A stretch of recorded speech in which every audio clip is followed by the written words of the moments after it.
Hola, bienvenidos una vez más a Oman, Historias del Arte y el Judaísmo en Radio Sefarad. Hoy nos vamos a ir más que a un lugar, a un momento de especial incidencia y relevancia para el pueblo judío y esperamos que de gran importancia para el resto de la humanidad. Nos vamos a ir al 27 de enero, Día Internacional de la Memoria de las Víctimas de la Shoah.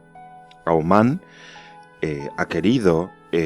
tratar especialmente este día de memoria por las víctimas del Holocausto, aunque ya hemos tratado obras y pintores cuyas trayectorias se encontraron con el nazismo en mitad del lienzo de su vida.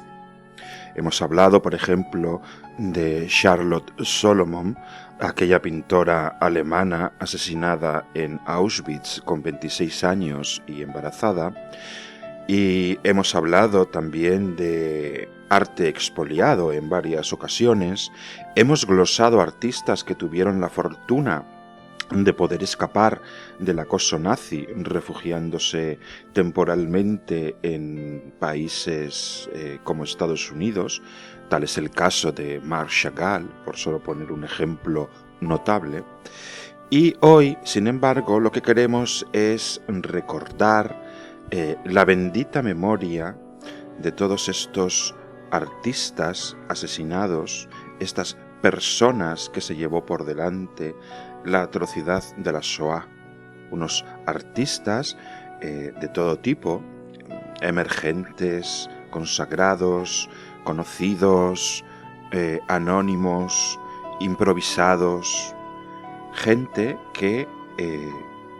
vio cómo su obra de arte, su propia vida, era cercenada y sus carreras artísticas fueron cubiertas por una oscura capa de ceniza y humo.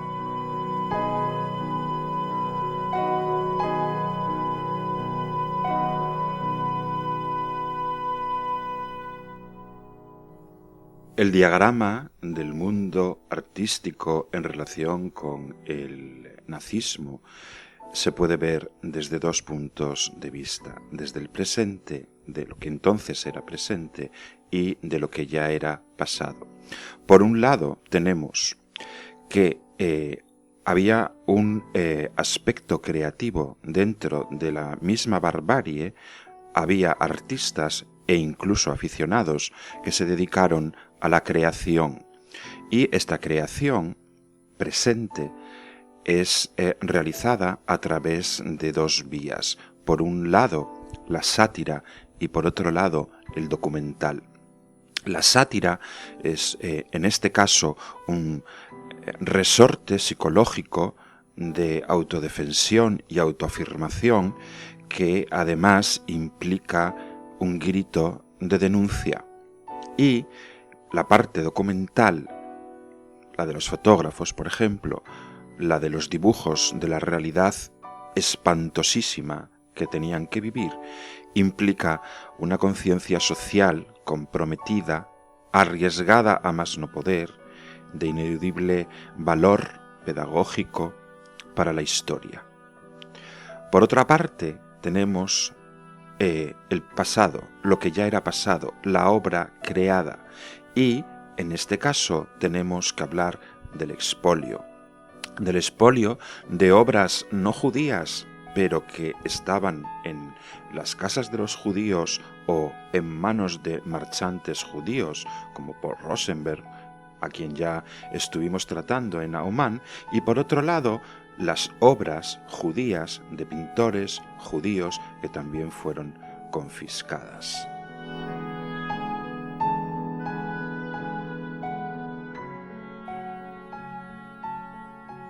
Dentro de todos los campos de concentración que nosotros conocemos,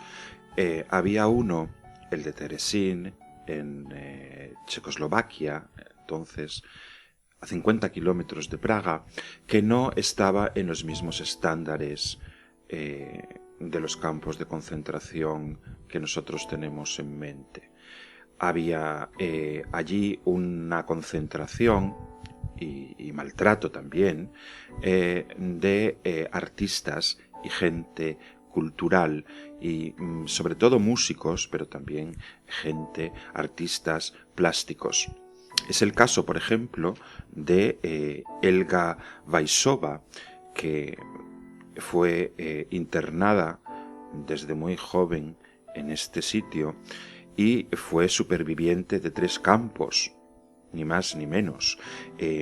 Los que pasaban por Terezín en algún momento dado eran subidos a los trenes para llegar a los campos donde se revelaba el verdadero horror de su destino.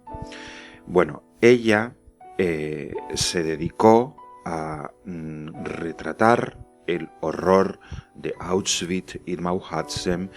sí, y además de una manera muy particular. Nosotros conocemos la obra, pero solamente reproducida en libros. Ella, no sabemos por qué, no permite que veamos los originales.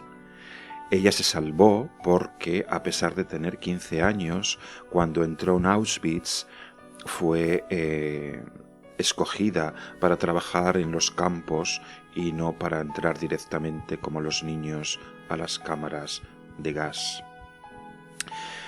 En Mauthausen ella cuenta que fueron acogidos muy calurosamente por un barcelonés llamado Manuel Caballero Domínguez, y esta señora, que todavía vive, Elga Vaisova, busca conocer qué fue de este caballero. Los cuadros los conocemos porque los ocultó entre piedras y las paredes de los campos, y allí estaban cuando la liberación. También podemos nombrar a personajes, artistas como Leo Haas, que era un gran ilustrador de prensa, o a František Morik Nagu, asesinado en 1944, un importante acuarelista, o a Moise Kogan, el escultor, no el pintor, un rumano de Besarabia, nacido en 1879, que en 1903 ya triunfaba como escultor en el Salón de Otoño de París, y fue también después vicepresidente del Departamento de Escultura de este mismo salón. Por eso mismo, estando en París, fue deportado al campo francés de Drancy y de allí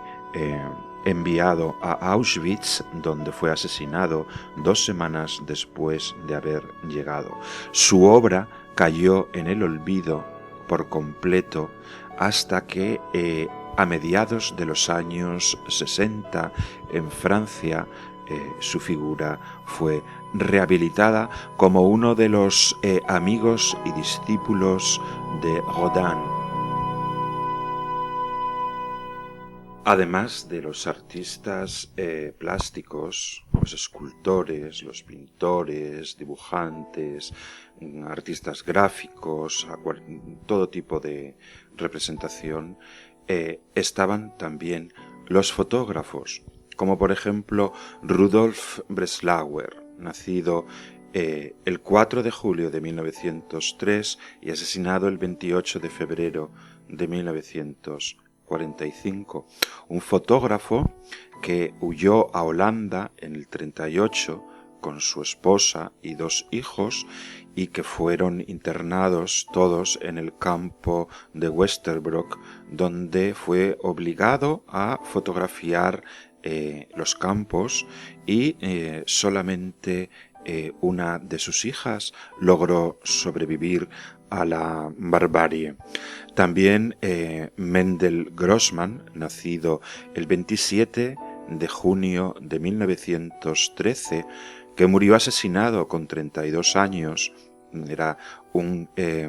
fotógrafo de origen jasídico de la localidad de Lodz, pionero del coloreado fotográfico, que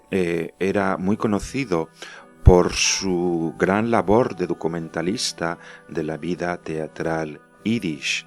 y fue encerrado en el gueto de Łódź, que fotografió a escondidas, y conocemos parte importante de toda esta obra porque fue repartiendo entre la gente un total de unos 10.000 negativos. Murió enfermo de un tiro en la cabeza en un campo de trabajo. Sus fotos fueron llevadas a Israel por su hermana y con tan mala suerte que allí fueron perdidas en el contexto de la Guerra de Independencia, y después hubo la suerte de poder recuperar todos los negativos que él había ido entregando poco a poco por el gueto de Łódź, y hoy forman parte de las documentaciones del kibbutz Lochamei HaGetaot, los guerreros del gueto, y también, por supuesto, en Yad Vashem. También otra fotógrafo, Claire Beck, nacida en Pilsen, Checoslovaquia, que era judía, casada con un famoso cristiano, y que fue internada en Terezín en 1942 y luego llevada a Riga, en Latvia, para ser gaseada nada más llegar. Otro nombre del que tenemos que hacernos eco, de los muchísimos que hay, no podemos hacernos eco de todos, es Samuel Yeshurun de Mesquita, un sefardí nacido en Ámsterdam en el año de 1868, importante artista gráfico, gaseado en 1944 con su esposa, y fue una persona que tuvo una vida bastante triste porque, para empezar, fue rechazado en la Escuela de Bellas Artes donde decidió estudiar, y después se dedicó a trabajar en un estudio de arquitectura pretendiendo ser arquitecto, cosa que nunca consiguió, y sin embargo era muy buen nombre, reconocido por sus acuarelas, sus grabados en madera, sus litografías, y fue, como decimos, gaseado con su mujer y sus hijos en Auschwitz a los pocos días de haber llegado. También Abraham Neumann, nacido en Polonia en 1873 y fue confinado en el gueto de Cracovia, donde falleció en 1942. Neumann fue formado en la prestigiosa Académie Julian de París y después impartió clases ni más ni menos que en la Academia de Bellas Artes de Jerusalén, Betzalel, entre los años de 1925 y 1927, pero abandonó